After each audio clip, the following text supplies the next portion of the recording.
రంగారెడ్డి జిల్లా ముఖ్యంగా రాయన్న నియోజకవర్గం కాంగ్రెస్ పార్టీ అధికారంలోకి వచ్చినాక కుక్కలు చింపిన రిస్క్ ఈరోజు రాయన్న నియోజకవర్గంలో రోజు నా పని ఏంటంటే ప్రభుత్వం ఎక్కడ ల్యాండ్ అక్విజిషన్ కోసం నోటీసులు ఇచ్చింది, ఎక్కడ ఇలా పబ్లిక్ హీరింగ్ పెట్టుకుంటున్నది, ఎక్కడ నేను పోయి అక్కడ గ్రామస్తుల తరఫునో లేకపోతే కాలనీ వాసుల తరఫునో మాట్లాడాలనేది రోజు నాకు దినచర్యగా ఇదే అయిపోతున్నది.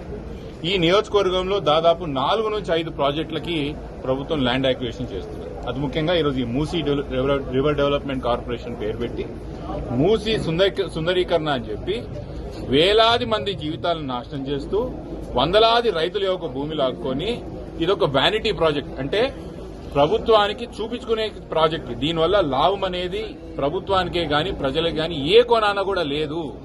ఇట్లాంటి వ్యానిటీ ప్రాజెక్ట్ ని ప్రజల మీద రుద్దుతూ ముఖ్యమంత్రి గారికి నేను ముఖ్యమంత్రిగా ఉన్నప్పుడు ఒక ప్రాజెక్ట్ కట్టాలనే ఒక కోరికతో ఆ కోరిక నుంచి పుట్టినటువంటి ప్రాజెక్ట్. ఇప్పుడే చెప్పిన చాలా మందికి తెలియదు, ఎఫ్టీఎల్ పేర్ల మీద మూసీ రివర్ డెవలప్మెంట్ ఫ్రంట్ నోటీసులు ఇచ్చింది. అసలు మూసీకి ఎఫ్టీఎల్ ఎక్కడ ఉందంటున్నా? మూసీకి ఇప్పటి వరకు ఎఫ్టీఎల్ లైన్స్ ఫిక్స్ చేయలేదు. ఎంఎఫ్ఎల్ లైన్స్ అంటారు మాక్సిమం ఫ్లడ్ లెవెల్, అదే ఫిక్స్ చేయలేదు. అది ఫిక్స్ చేయకుండా నోటీసులు ఎట్లా ఇస్తారు? మీరు అటు గండిపేట పోతే నార్సింగి పోతే మూసీ నది మీదనే అంత పెద్ద పెద్ద మల్టీ స్టోరీడ్ బిల్డింగ్ కడుతున్నారు, ఇలా కనిపిస్తలేదా?